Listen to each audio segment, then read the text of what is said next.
కార్తీక దీపంలో ఏం జరగబోతుందో ఈరోజు ఈ వీడియోలో తెలుసుకుందాం.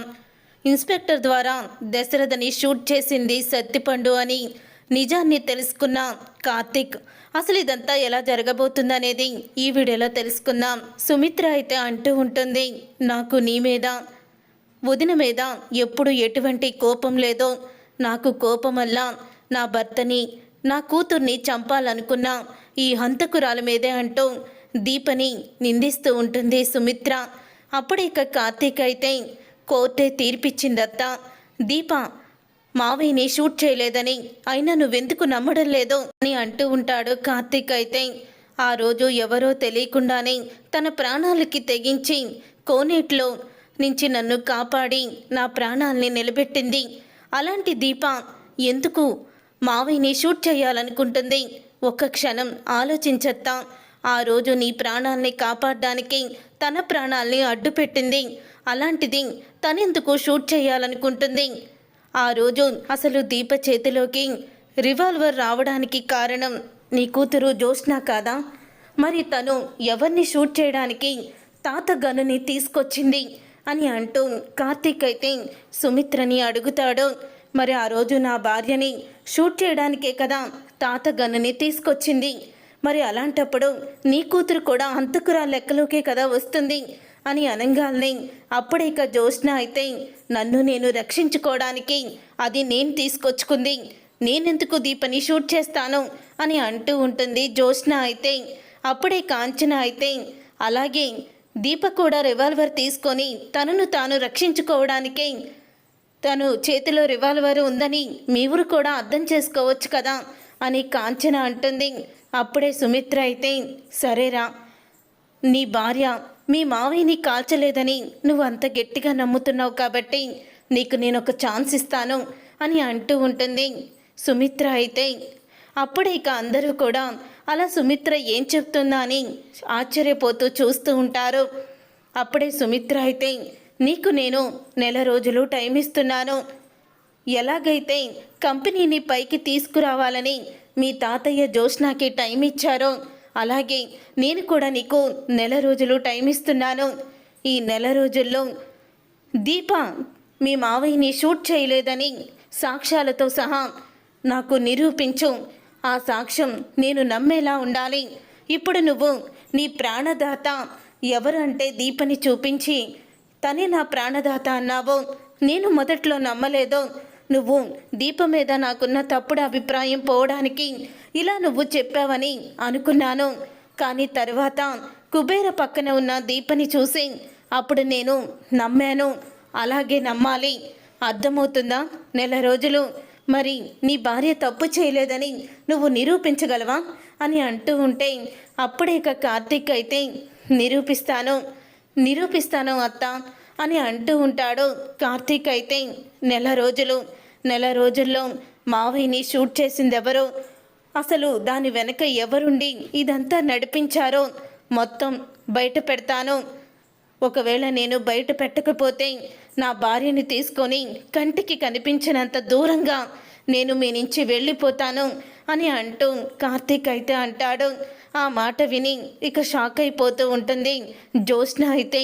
ఇదేంటి, ఏదో జరుగుతుందనుకుంటే ఇక్కడ ఏదో జరిగింది, తిరిగి ఇది నా మెడకే చుట్టుకుందేంటి? బావ ఇంత ఎమోషనల్ అవుతూ ఛాలెంజ్ చేసి చెప్పాడంటే ఖచ్చితంగా సత్తిపండుని తీసుకొస్తాడు, నేనే డాడీని షూట్ చేయించిందని నిరూపిస్తాడు. నేను ఇప్పుడు ఏం చెయ్యాలి అని జ్యోత్స్న అయితే కంగారు పడిపోతూ ఉంటుంది. అప్పుడే ఇక పారిజాతం జ్యోత్స్నని గమనిస్తుంది. కార్తీక్ దశరథని షూట్ చేసిన వాడిని తీసుకొస్తాను, మీ ముందు నిలబెడతాను అన్నప్పుడల్లా ఎందుకు జ్యోత్స్న అలా రియాక్ట్ అవుతుంది? నిజంగానే జ్యోత్స్నని దశరథని షూట్ చేయించబోయిందా అని అనుకుంటూ పారిజాతానికి అనుమానమైతే వస్తుంది. అప్పుడే ఇక పారిజాతం అయితే ఇక పుట్టినరోజు అయిపోయింది కదా, మనం వెళ్దాం అని అంటూ పారిజాతం ఇక అందరూ కూడా బయలుదేరి వెళ్ళిపోతారు. అప్పుడే ఇక జ్యోత్స్న దగ్గరికి పారిజాతం అయితే వెళ్తుంది.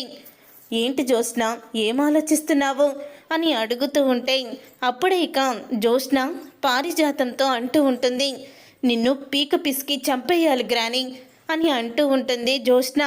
అప్పుడే ఇక ఆ మాట విని, ఏంటి నన్ను పీక పిసికి చంపేస్తావా? చంపేసాయి. ఎందుకు చంపవు? నువ్వు దేనికైనా సిద్ధంగానే ఉన్నావు. నీకింత గొప్ప లైఫ్నిచ్చి నిన్ను ఇంటికి యువరాణిని వారసురాల్ని చేసినందుకు నువ్వు నన్ను చంపేయాల్సిందేలే. అయినా నిన్ను ఇంటికి తీసుకువచ్చి నేను చాలా పెద్ద తప్పు చేశాను అని అంటూ ఉంటుంది పారిజాతం. ఏమైంది గ్రాని? నీ మాటల్లో నీ ప్రవర్తనలో ఏదో తేడా కనిపిస్తుంది. ఏమైంది నీకు? ఎందుకు ఇలా ప్రవర్తిస్తున్నావు అని అడుగుతూ ఉంటే, జ్ఞానోదయమైంది. నీలాంటి పొగరుబోతు దాన్ని ఎక్కడ అణచాలో అక్కడే అణచాలి, కానీ అందలం ఎక్కించకూడదు. సింహాసనం మీద కుక్కని కూర్చోబెడితే అది కుక్కగానే ఉంటుంది, కానీ అది ఎప్పుడూ కూడా యువరాజులాగా మహారాణిలాగా మారదు కదా, దాని బుద్ధులు పోనిచ్చుకోదు కదా అని అంటూ ఉంటుంది పారిజాతం. ఏమైంది గ్రాని? కాశీ జైలుకి వెళ్ళి ప్రమాదంలో పడ్డాడని దాసు సహాయం చేయమని నీకు ఫోన్ చేశాడా లేదా అని అడుగుతూ ఉంటుంది పారిజాతం జ్యోత్స్నాని. అది విని ఒక్కసారి షాక్ అయిపోతూ ఉంటుంది పారిజాతం. ఆ రోజు నువ్వు ఏదో నీతి కథ ఒకటి చెప్తూ ఉంటే ఎవరి గురించో అనుకున్నాను, కానీ కాశీగాడి గురించని అస్సలు కూడా నేను ఊహించలేదు.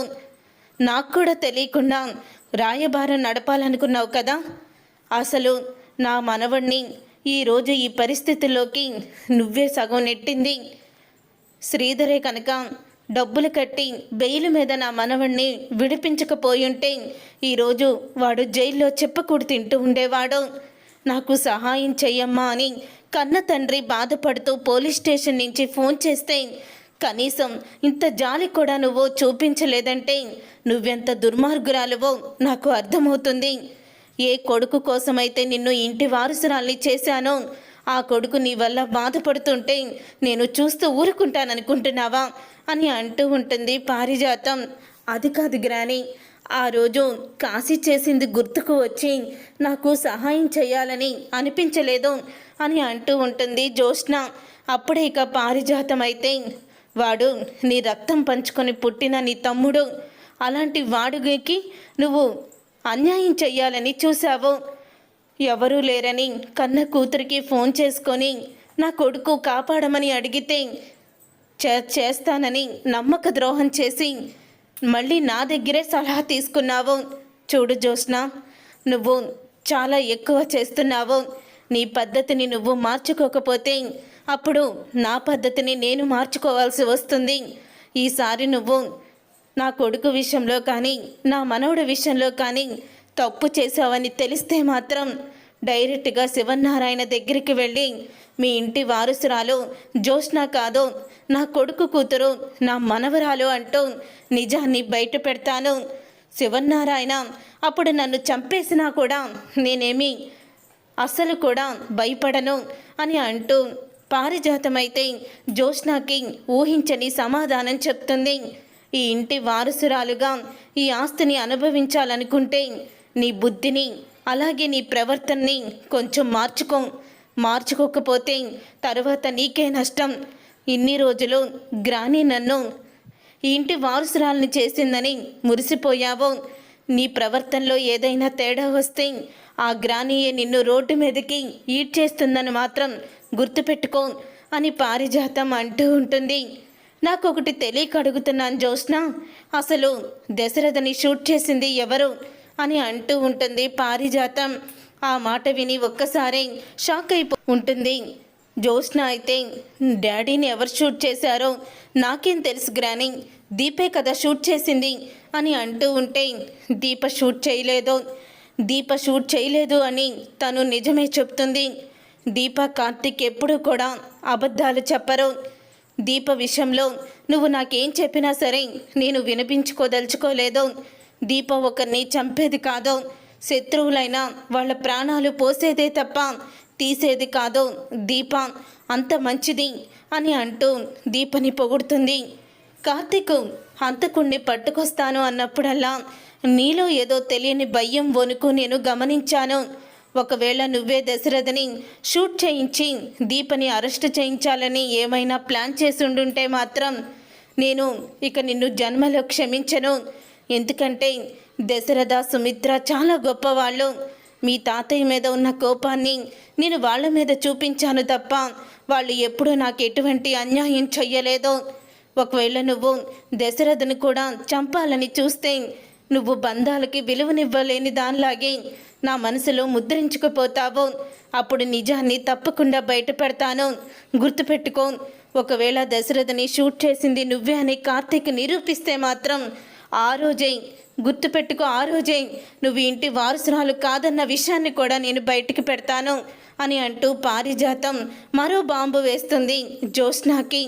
ఇక పారిజాతం అలా సీరియస్గా మాట్లాడి వెళ్ళిపోయిన తర్వాత అప్పుడే ఇక జ్యోత్స్న ఒక్కసారి షాక్ అయిపోతూ, ఇదేంటి ఎప్పుడూ లేంది గ్రాని నా మీద ఇంత కోపాన్ని చూపించింది, పైపెచ్చు అసలు ఎప్పుడూ కూడా కలలో కూడా అనను అని చెప్పి ఈ ఇంటి వారసురాల్ని నేను కాదు అంటూ డైరెక్ట్గా తాతకే చెప్తానంటుంది.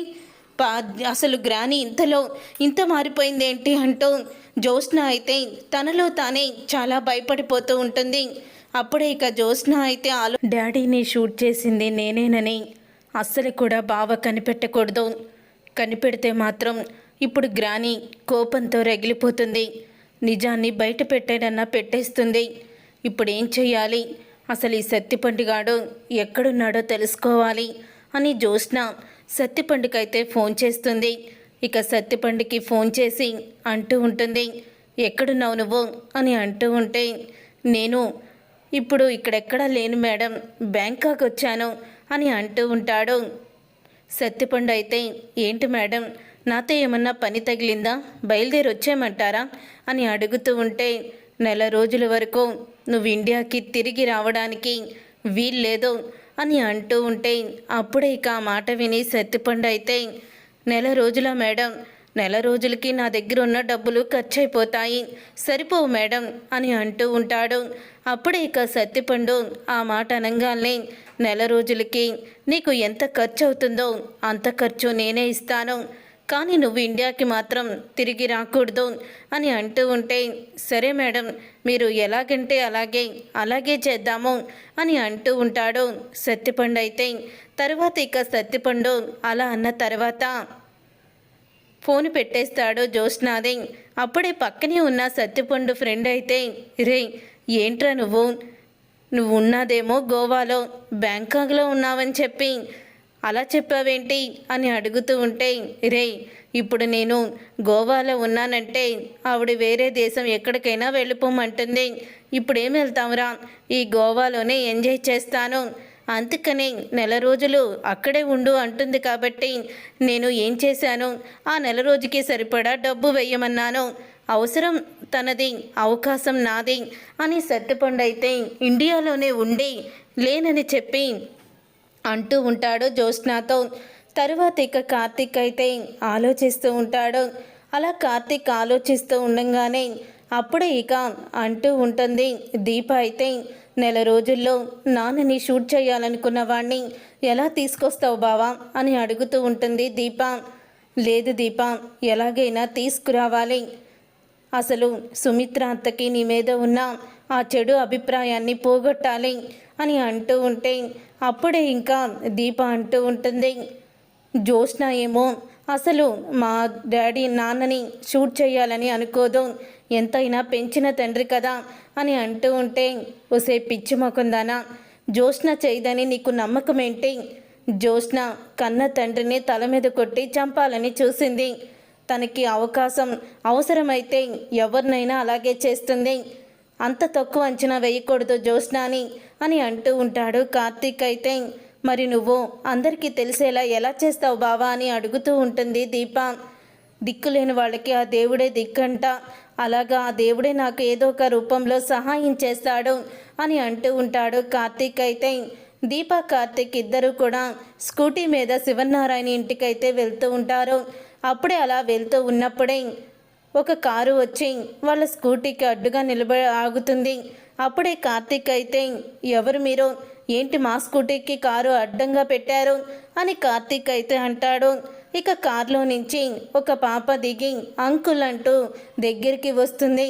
అప్పుడు ఇక ఆ పాపని చూసి, కార్తీక్ అయితే చాలా ఆనందపడుతూ పాప నువ్వా ఎలా ఉన్నావమ్మా అని అడుగుతూ ఉంటాడు.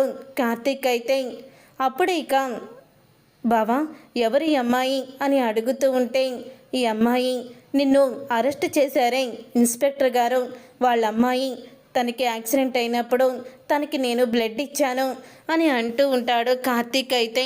అప్పుడు ఇన్స్పెక్టర్ కూడా కారులో నుంచి దిగుతాడు. అలా కారులో నుంచి దిగిన తర్వాత అప్పుడే ఇక ఇన్స్పెక్టర్ని చూసి ఇక దీప షాక్ అవుతుంది. అప్పుడే ఏంటమ్మా నన్ను చూస్తుంటే నిన్ను అరెస్ట్ చేసిన సంగతి గుర్తుకొస్తుందా అని అంటూ ఉంటే ఇక దీప అయితే అదేం లేదండి అని అంటూ ఉంటుంది. కార్తీక్ కేసు కొట్టేశారు కదా, పూర్తిగా ఫినిష్ అయిపోయినట్టేనా అని అంటూ ఉంటే లేదు సార్, నేను తప్పుడు సాక్ష్యాలు సృష్టించానని చెప్పి మళ్ళీ జోష్న తిరిగి కేసు వేయించింది, అది వచ్చే నెలకి వాయిదా వేశారు అని అంటూ ఉంటే ఆ మాట విని అంటూ ఉంటాడు ఇన్స్పెక్టర్ అయితే పాప కార్లో కూర్చోమ్మా, నేను అంకుల్తో మాట్లాడి వస్తాను అని అనగానే ఆ రోజు సీసీ కెమెరాలో తీసిన ఫోటోలో కొన్ని ఫోటోలు నా దగ్గరే ఉండిపోయాయి కార్తీక్. మీ మావిని షూట్ చేసింది వేరే వ్యక్తే, ఆ ఫోటో నా దగ్గర ఉంది అని ఆ ఫోటోని చూపిస్తాడు కార్తీక్కి. ఇక ఆ ఫోటోని చూసి షాక్ అయిపోతూ ఉంటుంది. ఇక దీప అయితే ఇక షాక్ అయిపోతూ ఇతని పేరు సత్తిపండు, ఆ రోజు రమ్య భర్తగా వచ్చి నాటకం ఆడాడు అని అంటూ ఉంటుంది. దీప ఇతన్ని పట్టుకుంటే దీపని నిర్దోషిగా మనం నిరూపించవచ్చు, నేను కూడా ట్రై చేస్తున్నాను, నువ్వు కూడా ట్రై చెయ్యి అని అంటూ ఉంటాడు. ఇన్స్పెక్టర్ అయితే థ్యాంక్ యూ ఇన్స్పెక్టర్, దేవుళ్ళలాగా వచ్చారు అని అంటూ కార్తీక్ అయితే థ్యాంక్స్ చెప్తాడు. తరువాత ఇక కార్తీక్ దీప ఇద్దరూ కూడా శివనారాయణ ఇంటికైతే వెళ్తారు. వెళ్ళిన తరువాత అప్పుడే ఇక సుమిత్రతో కార్తీక్ అంటూ ఉంటాడు అత్త, నేను చెప్పినట్టుగానే మావయ్యని షూట్ చేసింది ఎవరో నెల రోజులు కాదు కదా, 15 రోజుల్లోనే నీ ముందు నిలబెడతాను. మాకు ఆ దేవుడు ఒక ఆధారాన్ని చూపించాడు, ఆ ఆధారాన్ని బట్టే అసలు మావయ్యని షూట్ చేసింది ఎవరో మొత్తం బయటికి తీస్తాను. తీగలాగితే డొంకంతా కదిలినట్టు తీగ నా చేతికి చిక్కింది అని కార్తీక్ అయితే అంటూ ఉంటాడు. ఇక ఆ మాట విని జోష్న మీకే ఆధారం చిక్కింది, ఆ ఆధారం ఏంటో చూపించు బావా అని అంటూ ఉంటే వద్దులే మరదలా, మళ్ళీ ఆ ఆధారం మేమేదో క్రియేట్ చేసామని అన్నీ కూడా నువ్వు అనుకుంటావు. అసలు సిసలైన అంతకుల్ని తీసుకువచ్చి అత్త కాళ్ళ మీద పడేలా చేస్తాను, అత్త కాళ్ళ మీద పడేసి అప్పుడు నా భార్య తప్పు చెయ్యలేదు, నా భార్య దేవత అంటూ అత్త ముందు నిరూపిస్తాను. అత్తే తన నోటితో దీప ఏ తప్పు చెయ్యలేదు, దీప నన్ను క్షమించనేలా చేస్తాను అని కార్తీక్ అయితే అంటూ ఉంటాడు. బావా నువ్వు ఎమోషనల్ అవ్వకు అని అంటూ ఉంటుంది దీప అయితే. అప్పుడే ఇక జోష్నాకి చెమటలు పట్టేస్తూ ఉంటాయి. ఇక జోష్నాకి చెమటలు పట్టేస్తుండగా కార్తీక్తో శివనారాయణ నువ్వు అనుకుంటే సాధిస్తావని నాకు తెలుసురా, పద కార్తీక్ బయటికి వెళ్ళాలి అని అంటూ ఉంటాడు. అప్పుడే ఇక దీప వంటగదిలో వంట చేస్తూ ఉంటుంది. ఇంతలో పారిజాతం దీప దగ్గరికి వచ్చి దీప దశరథని షూట్ చేసింది ఎవరో మీకు తెలిసింది అని జోష్న అంది. ఎవరు, అసలు మీకు దొరికిన ఆధారం ఏంటి అని అంటూ ఉంటే ఎందుకు పారిజాతం గారు అంత కంగారు, చెప్పాలనుకుంటే మా బావ ఇందాకే చెప్పేవాడు కదా, చెప్పలేదంటే చెప్పకూడదని, ఆ విషయాలు మీకు ఇప్పుడు చెప్పకూడదులేండి, త్వరలోనే మీకే తెలుస్తాయి అని అంటూ పారిజాతం అయితే పారిజాతంతో చెప్తూ ఉంటుంది దీప. జోష్న టెన్షన్ చూస్తూ ఉంటే నాకు జోష్న మీదే అనుమానంగా ఉంది అని అంటూ మనసులో అనుకుంటూ ఉంటుంది. పారిజాతం అయితే అసలు బావకి ఎటువంటి ఆధారం దొరికింది, ఇప్పుడు ఏం చెయ్యాలి, అసలు బావకి నిజంగానే ఆధారం దొరికిందా, లేకపోతే నా మీద అనుమానం వచ్చి అలా మాట్లాడితే నేను తనకి దొరికిపోతానని ప్లాన్ చేశాడా అని అనుకుంటూ ఉంటుంది జోష్న అయితే. చూసారుగా ఫ్రెండ్స్, మరి సత్తిపండు ఫోటో ఆధారంగా జోష్నాని దశరథని షూట్ చేయించిందన్న విషయాన్ని కార్తీక్ కనిపెడతాడా, అసలు ఏం జరగబోతుందనేది రాబోయే కథలో తెలుసుకుందాం. ఈ వీడియో మీకు నచ్చితే తప్పకుండా లైక్ చేసి ఛానల్ని సబ్స్క్రైబ్ చేసుకొని పక్కనే ఉన్న గంట సింబలపై ఆల్ అని క్లిక్ చేయండి.